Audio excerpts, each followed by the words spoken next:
Welcome guys to our follow-up video on Doszilla. So I did a video recently about Doszilla, a very fast DOS machine, over 2 gigahertz, that still had a 16-bit ISA slot on board for great DOS sound compatibility.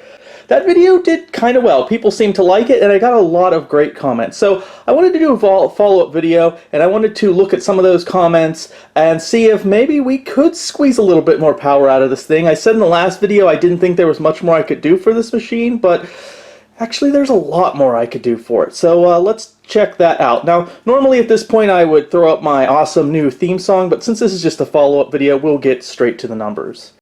So the first comment, actually I had several comments, was asking if I use right combining or programs like FastVid or MTRRLFBE. That's really a mouthful there. And no, I did not. So what do these programs do? These are VGA booster programs, primarily for DOS. That I heard you can use it in like Windows 95 too. I believe the whatever it does was kind of included in other operating systems. It basically works with from the Pentium Pro and I believe the Pentium 2 up. Now I think support for it stopped at a certain point, but I can tell you it does work on Athlon XP chips. At least it did on mine, and it boosts your VGA performance in DOS, and I never really used it before. Part of the reason is compatibility. It does introduce some compatibility issues, although not many. And when we're working with a system like this one with Doszilla that is like 2+ gigahertz, we can't really be too concerned with compatibility, because right there the CPU is really fast. So, but that's kind of the reason. I've never used it before, so I kind of wanted to do, when I did the video, I kind of just wanted a baseline without something like a VGA booster, and I want to be able to compare it with older videos, which of course I didn't use it there. But yeah, that was a big comment, that try a VGA booster program and see how it does. So I did use a VGA booster. I used both of them, although primarily I just used the one that starts with an M that's really long. I also used FastVid, and results were pretty much identical. Actually, with FastVid, I actually got very, very slightly slower results. But yeah, I was actually, even knowing, I've seen videos with these programs before, and I knew they could significantly boost performance in some applications and games, but even then, I was still surprised at how well it did. So something else I wanted to do too that I discovered is I went into the BIOS, and I did find you could adjust things in the BIOS a little bit here.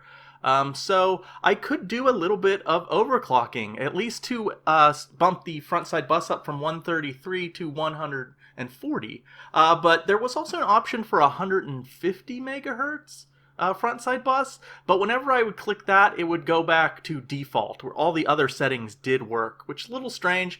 I don't know if that had something to do with my RAM. We'll talk about RAM again at the end of the video. But other than that, I kind of set everything to optimal.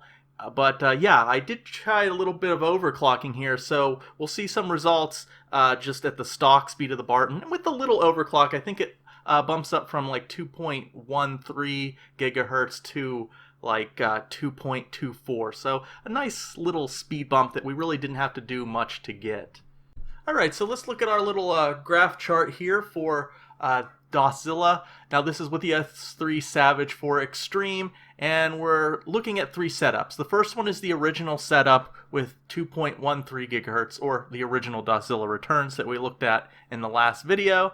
The next one in the green is Doszilla at that original clock speed with VGA boost program running, specifically MTRRLFBE. And lastly is Doszilla with the VGA boost program running, and also with the CPU overclock applied at 2.24 gigahertz. So we'll start off with 3D Bench, and there is no difference whatsoever with the VGA boost. Now with our overclock, we do get a slight boost. It looks like about 20 plus FPS. So going down to our other synthetic benchmark, PCP bench, at 640 by 480, this benefits hugely from the VGA boost program. So we went from 58 FPS to 248, and then with the overclock we went up a little bit more to 260. So we could definitely notice that little overclock. It's definitely making a difference. But that VGA boost program, man, that is a huge difference. Although I have to note with PCP Bench, it did create a lot of graphical glitching. Now, it's a synthetic benchmark, so it's not like a game, so it doesn't really matter that much with something like PCP Bench, but it did induce some graphical issues, and it could do this with certain games. Next we have Doom. Again, no difference whatsoever between the VGA boost and not using the VGA boost. Now, someone in my last video did comment on this, because I did post these results before doing this video, and he suggested that the VGA boost program may only improve things in the LFB area, and since Doom and 3D Bench are older programs, that they don't use that, or they use it in a different way. I don't know what that means. I'm just a guy here sharing his hobby. I'm not an authority on this stuff, especially the technical aspects of it. So I don't really know what that means per se, but for you guys that do know that might be a reason why it's not affecting things like Doom. We do get a little modest bump with Doom to 131 with the overclock as opposed to 125. So what is that, like 6 FPS? It's something. Quake, we saw the biggest improvements when using the VGA boost program. We went from 126 FPS, all the way up to 310 when using the VGA boost program. And lastly, we have Quake at 1280 by 1024. Difference between unplayable and playable with the VGA boost program. We went from 8 FPS with no VGA boost program. We went up to 34, which isn't 60, but it's certainly playable in my book. So it makes the game actually playable, at least with the S3 Savage 4 Extreme. The overclock really didn't do much at this high resolution. It gave us 1 extra FPS. I also want to note another comment I got in my last video. Build engine games, they do support higher resolutions than what the game presents, but you might have to configure something or edit something in the files. When I'm saying a game like this is the highest resolution, I'm just talking it's the highest resolution. It's the highest resolution the game itself allows you to do in its options menu. So I just wanted to make that clear.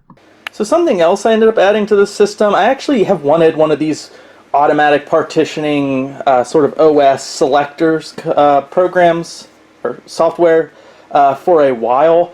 Right after I filmed the original, not the original, but Doszilla Returns video, I found this at a thrift for 45 cents, and it's just a partition commander program, so it just partitions hard drives for you. It's not anything you can't do on your own with what's included, more or less, but this just makes it easier and gives you more options. But it also includes System Commander, which lets you easily select different OSs. Sometimes that can be a challenge. Like when you're using later OSs, as long as you use the later OS, it usually gives you like a selection. So if I install Windows 98 on part of the hard drive and then make a partition install XP, when you boot up you should get a selection screen, kind of a boring selection screen you can pick, but this makes it a little bit easier. So actually I have DOS 6.22 and Windows 2000 on the machine now, so I'm not wasting all that hard drive space, and it gives me a little more flexibility with games. So if I want to take advantage of that Barton CPU, I can play some early 2000 stuff now. Why I went with Windows 2000 over XP is just something different. You can you can do whatever you want. I even left some space on the hard drive. I can make another partition if I want. I can add more partitions for DOS, or if I want to just clump that all together and add partition and put Windows 98 on it or something, I could do that too. So just a neat little thing. Like I said, you don't need this kind of software. I think you can more or less do that with the tools given to you with the OSs, but it's just something neat. And I wanted to address the issue from the previous video with Quake. Now, if you watch that video, I was having a lot of issues with going into the water during that game. When I went into the water, and when your vision, when your head basically would go below water in that game, it would crash. I didn't know if that was because of transparency effects, we're having some kind of problem, or maybe it was the CPU speed. Now, again, thanks to someone's comments in the comments section, I discovered that's actually a bug with high resolution. So when I was playing the game at these high resolutions and I was going into the water, it would crash the game. Now, I did a quick search and I couldn't really find a fix for that. It seems like a big deal, like they would have put out a patch to fix it, and it might be out there, but me just doing a quick kind of lazy search, I couldn't find a patch to fix that issue. But that was the issue. I played the game again, even with the overclocked system, with a VGA boost running at a lower resolution. I believe it was 640 by 480, and I went in the water and the game ran perfectly fine. I think even at 800 by 600 I tried it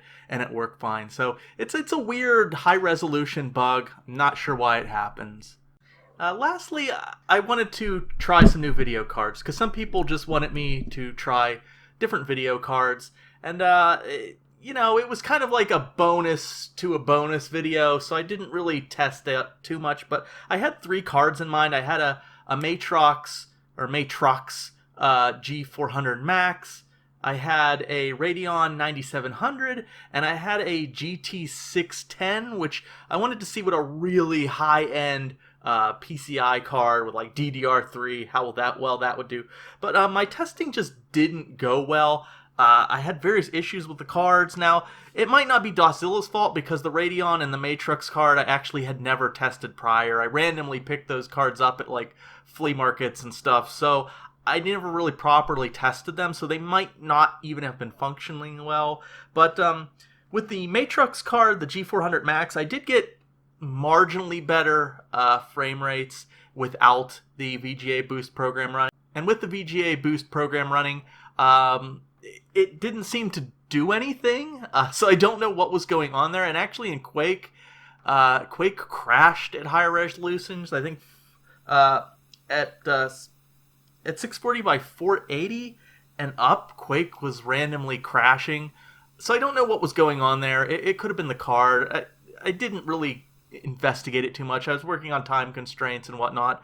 The Radeon card, the 9700, didn't work at all.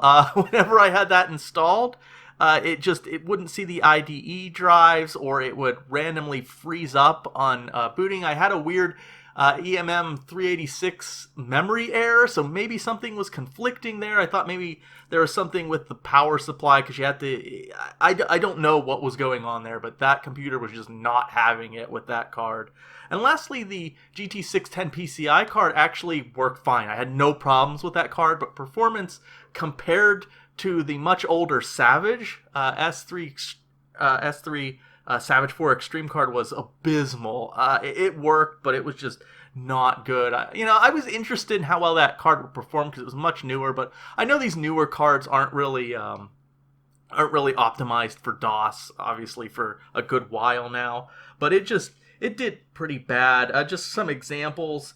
I mean, Doom 37 FPS. That's without the VGA boost. Just Quake at 1280 by 1024, it did 25 FPS, which actually isn't bad. That's not using a VGA boost program. So there it kind of shined at much higher resolutions. With the VGA boost, again, I didn't see any differences unless we were talking about higher resolutions.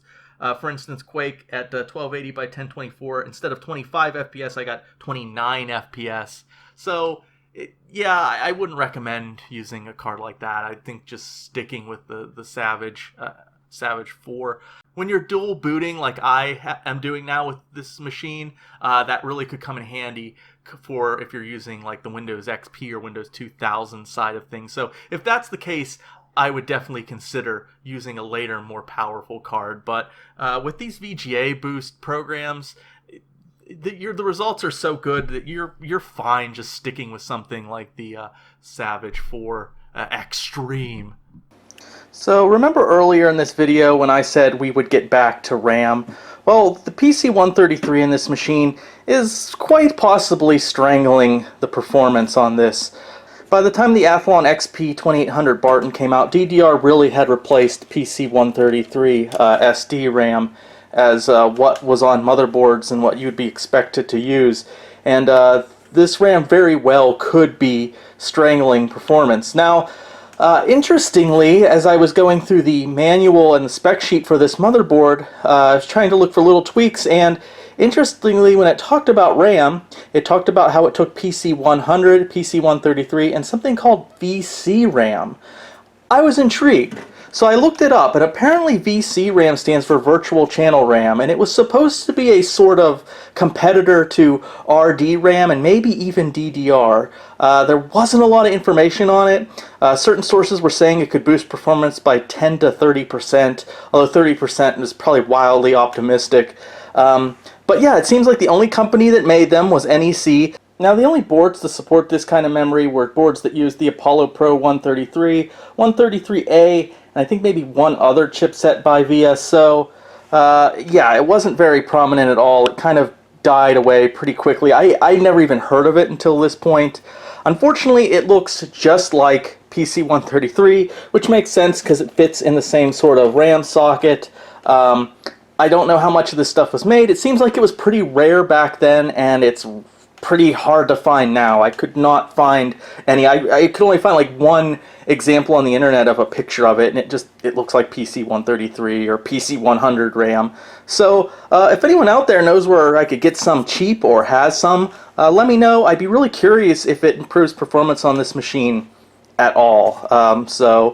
Other than that, yeah, I think we're done right now, at least for now, with Doszilla. So I'm glad I was able to take some of your suggestions. The VGA Boost program was really helpful with this machine, and I'd say using that, if you're using this primarily for DOS, just stick with the Savage 4. It's done really well for me, at least in my tests and the games I've played. So that's about it, and I'll see you guys in the next video.